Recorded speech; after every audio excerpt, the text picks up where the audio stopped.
Why are you weeping? Whom are you looking for? These are the first words spoken to Mary Magdalene by the risen Christ.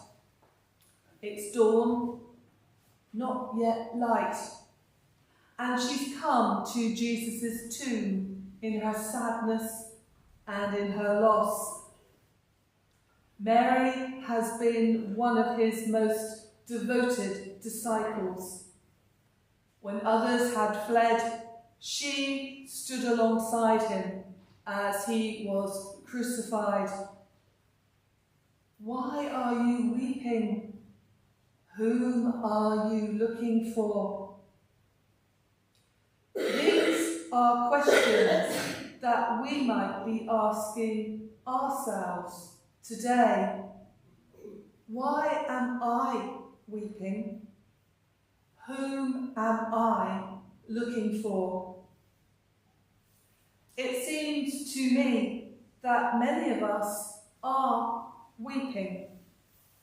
We look at the news each day and we are full of lament. There is a word that is being increasingly used about our world situation: polycrisis. Polycrisis. It describes the interconnected and overlapping nature of our global problems. What, I wonder, are the things that worry you about the future? What are the things that keep you awake at night? The things that break your heart open. On Good Friday, we are called to stare deeply into the anguish of our world. And at the same time, we are called to stare deeply into the love that God offered on the cross, and to let its power transform us and activate us for the good. When Mary first sees the risen Christ, she mistakes him for a gardener, just an ordinary man who gets his hands dirty tending the earth. It's when she hears her name spoken that her view of reality is upended. Mary, says the risen Christ. In that moment, something in Mary shifts and opens. As soon as he names her, she recognises him. There is a sudden heartfelt knowing in Mary. In an outpouring of joy, she turns to face him and calls out, "Rabboni, teacher." In that encounter, Mary discovers that life is more beautiful and wondrous than she could have dreamt. In recent years, there is a growing public conversation about our culture's need for re-enchantment.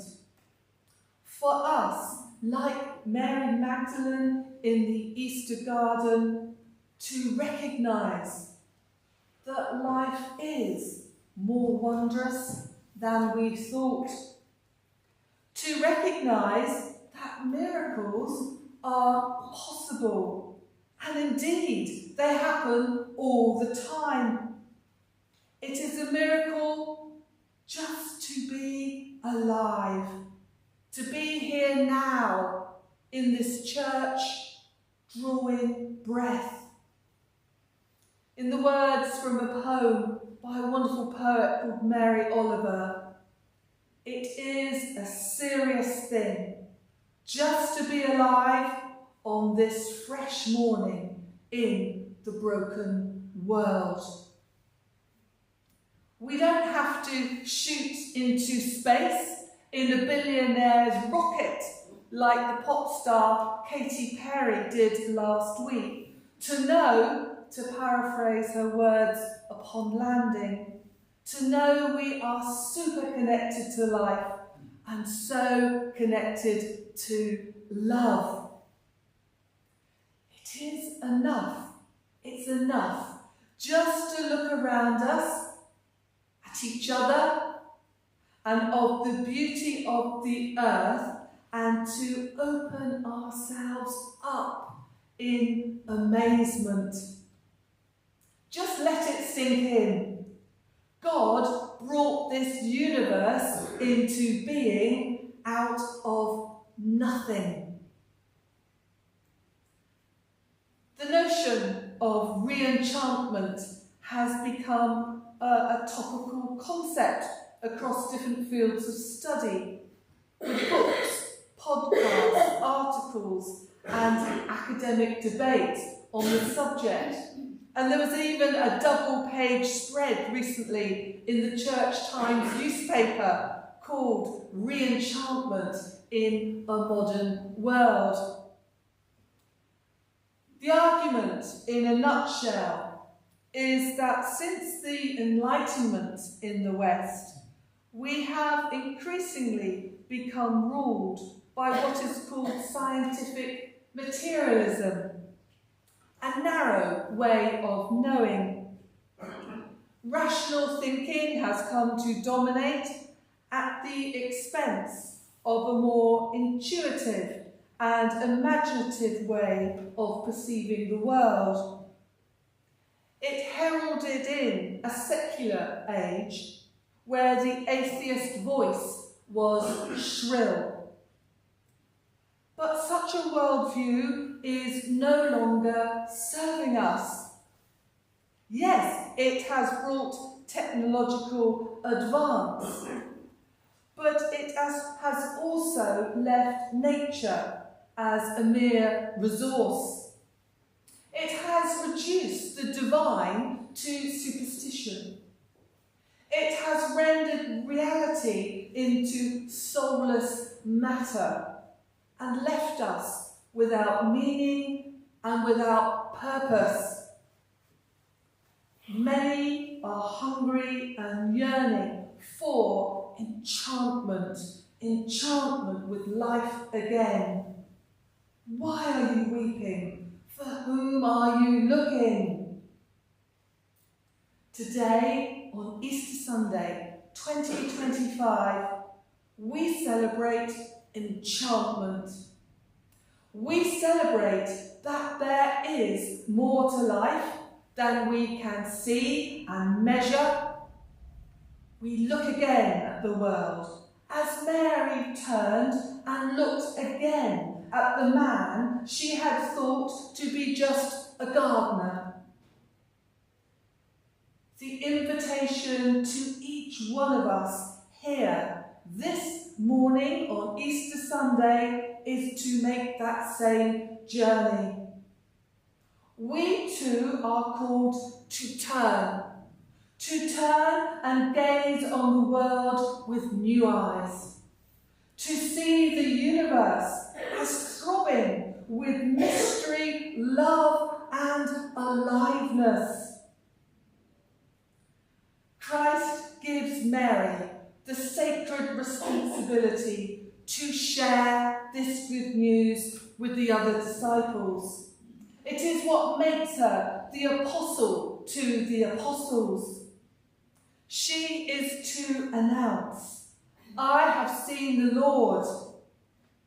I have seen that the love of God is more powerful and wondrous than we had dared to hope. And like Mary, we too are now called to share this news and to be part of something utterly revolutionary.